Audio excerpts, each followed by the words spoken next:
warahmatullahi wabarakatuh. Sebelumnya izin untuk memperkenalkan diri, nama saya Irfan Ali Ahmad, NPM 1921030499 dari kelas J Hukum Ekonomi Syariah. Dibuatnya video ini untuk memenuhi tugas UAS dari mata kuliah arbitrase.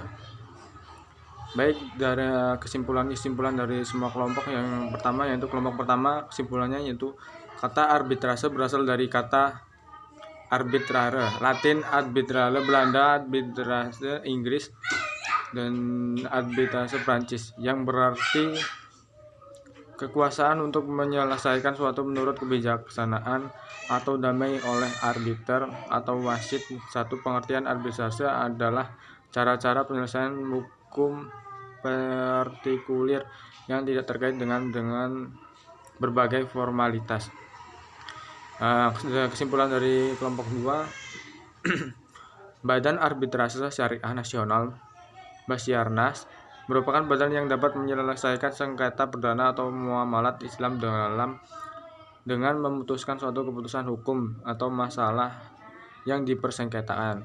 Namun demikian, Basyarnas tidak menutup diri untuk menyelesaikan perkara perdata lainnya sepanjang tidak bertentangan dengan undang-undang yang berlaku.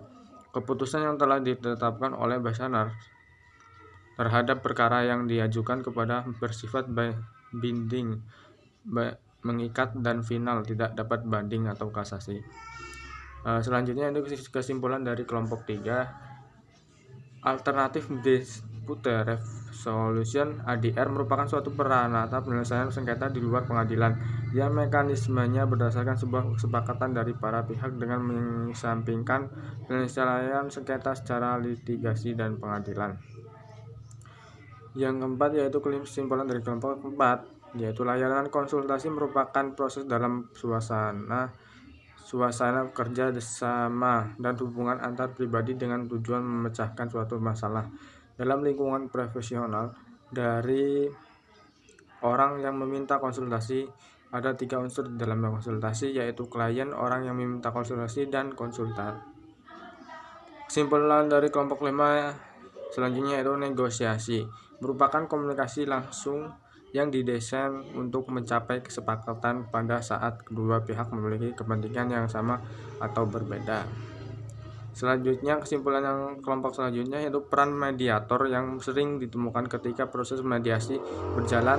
Peran tersebut antara lain menumbuhkan dan mempertahankan kepercayaan diri antara para pihak, menerangkan proses dan mendidik para pihak dalam hal komunikasi, dan menguatkan suasana yang baik, membantu para pihak untuk menghadapi situasi. Kesimpulan dari kelompok selanjutnya yaitu konsiliasi merupakan lembaga perdamaian, maka penyelesaian sengketa di luar pengadilan diantaranya adalah dengan cara konsiliasi. Dalam Undang-Undang Nomor 30 Tahun 1999 tidak memberikan suatu rumusan yang eksplisit atau pengertian atau definisi dari konsiliasi. Bahkan tidak dapat ditemui satu ketentuan pun termasuk tentang pengertian konsiliasi dalam Undang-Undang Nomor 30 Tahun 1999 ini. Kesimpulan selanjutnya yaitu dari kelompok 8, dari prosedur. Jadi prosedur adalah serangkaian aksi yang spesifik, tindakan atau operasi yang harus dijalankan atau dieksekusi dengan cara yang baku, sama, agar selalu memperoleh hasil seminar prosedur kesehatan dan keselamatan kerja. Kesimpulan dari kelompok selanjutnya yaitu penyelesaian sengketa ekonomi syariah dalam proses legislasi menempatkan para pihak saling berlawanan satu sama lain.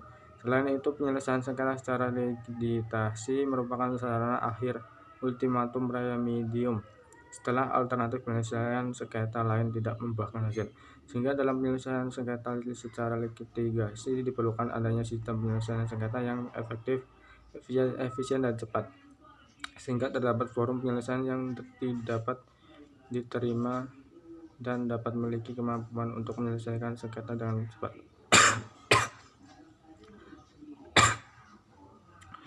Sekian video dari saya akhiri. Wassalamualaikum warahmatullahi wabarakatuh.